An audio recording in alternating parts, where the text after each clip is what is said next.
సంగారెడ్డి జిల్లా పటాన్చెరు నియోజకవర్గం పాసమైలారం సిగాచి పరిశ్రమలో అగ్ని ప్రమాదం సంభవించి 30 రోజులు పూర్తయిన సందర్భంగా బీఆర్ఎస్ నాయకులు మాజీ జెడ్పీటీసీ గడిల శ్రీకాంత్ గౌడ్, కార్పొరేటర్ మెట్టు కుమార్ యాదవ్లు కొవ్వొత్తులతో నివాళి కార్యక్రమం నిర్వహించారు.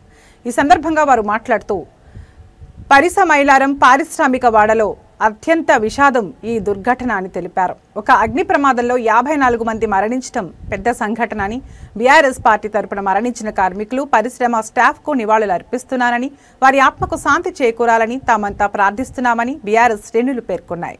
బీఆర్ఎస్ పార్టీ నాయకులు కేసీఆర్, హరీష్ రావు, కేటీఆర్ల స్ఫూర్తితో పోరాడుతుందని, అన్యాయానికి గురవుతున్న బాధిత కుటుంబాలకు అండగా నిలిచి నష్టపరిహారం చెల్లించేలా పోరాడతామని వారు హామీ ఇచ్చారు.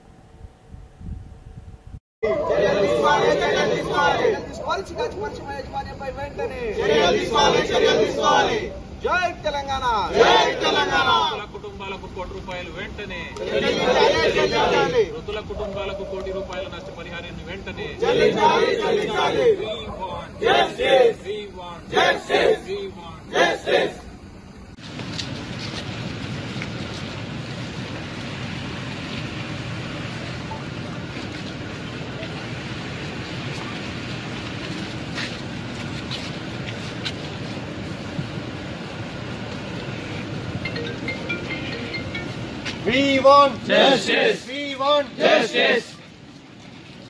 ఇక్కడ మా శ్రీకాంత్ గౌడ్ యొక్క బృందం ఇక్కడ ఉండి ఏం జరుగుతుంది, మాతోటి అయినంత సాయం మేము చేస్తామని చెప్పేసి ఆ రోజు ముందుకొచ్చి, అదేవిధంగా మమ్మల్ని పిలిపించి ఇక్కడికి, ఆ తర్వాత గౌరవనీయులు మాజీ మంత్రివర్యులు హరీష్ అన్న గారిని కూడా పిలిచి సమస్యను వివరించడం జరిగింది.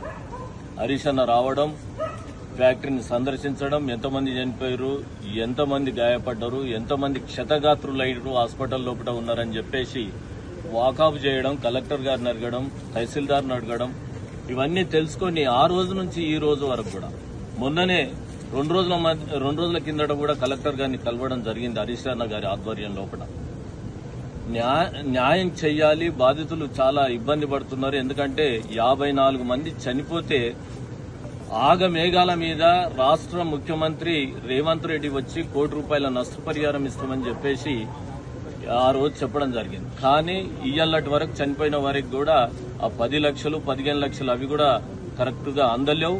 ఎందుకంటే చనిపోయిన నెల రోజులు అవుతున్నా గానీ డెత్ సర్టిఫికెట్లు వచ్చినా ఎవరికి కూడా ₹1 ఇవ్వకపోవడం చాలా శోచనీయం. ఎందుకంటే ఒక కార్మికుడు యాజమాన్యానికి గత కొన్ని సంవత్సరాల నుంచి పనిచేస్తూ యాజమాన్యానికి ఎన్నో లాభాలు తీసుకొచ్చిన కార్మికుడు చనిపోతే అతని యొక్క కుటుంబానికి గాని ఆసరగా నిలబడాల్సిన యాజమాన్యం ఇవాళ దిక్కుతో ఎంఆర్ఓ గారిని పెట్టి అందరి వివరాలు సేకరించి అసలు ఎంతమంది చనిపోయారు, ఎంతమంది పని చేస్తున్నారు, ఈ యొక్క వివరాలను వెల్లడించాలి అని చెప్పి ఆ రోజు కలెక్టర్ గారిని డిమాండ్ చేయడంతో అక్కడ హెల్ప్ డెస్క్ ఏర్పాటు చేయడం కానీ, లేకపోతే రక్త నమూనాలు DNA శాంపుల్స్ తీసుకోవడం కానీ, ఇవన్నీ ప్రభుత్వాధికారులు తీసుకున్నారు. అంటే ప్రభుత్వానికి ఈ యొక్క ఇన్సిడెంట్ పైన ఎంత చిత్తశుద్ధి ఉంది, న్యాయం చేయాలని ఎంత ఆతృత ఉందనేది కనబడతా ఉన్నది. ఎవరిని కాపాడడానికి మీరు ఇవన్నీ ఈరోజు కాలయాపన చేస్తూ ఉన్నారు. ఈరోజు పరిశ్రమలో ఇంత పెద్ద దుర్ఘటన జరిగి కనీసం వాళ్ళ కోల్పోయిన కుటుంబ పెద్దలను కానీ, లేకపోతే కుటుంబ సభ్యుల చివరి చూపు చూసుకోలేని దౌర్భాగ్య స్థితిలో ఈరోజు వాళ్ళు ఉన్నారు. మాంసం ముద్దలుగా మార్చి ఈరోజు అట్టపెట్టెలలో పెట్టి వారి యొక్క పార్థివ భాగాలకు కానీ, పార్థివ శరీరాలకు కూడా గౌరవం లేకుండా అగౌరవపరిచినటువంటి ఈ రాష్ట్ర ప్రభుత్వం, ఈ యాజమాన్యం వైఖరి మార్చుకోవాలి. మీరు బ్రతికున్న వాళ్ళకి ఎట్లా ఏం చేయరు, మీరు వాగ్దానాలు నిలబెట్టుకోరు. అది అట్లీస్ట్ ఆ చనిపోయిన పార్థివ దేహాలను కూడా మీరు ఎంత అగౌరవపరిచిరో రాష్ట్రం అంతా చూసింది, దేశమంతా చూసింది. ఆ రోజు ముఖ్యమంత్రి గారు ₹1 ప్రకటించారు. హరీష్ అన్న గారి డిమాండ్ మేరకు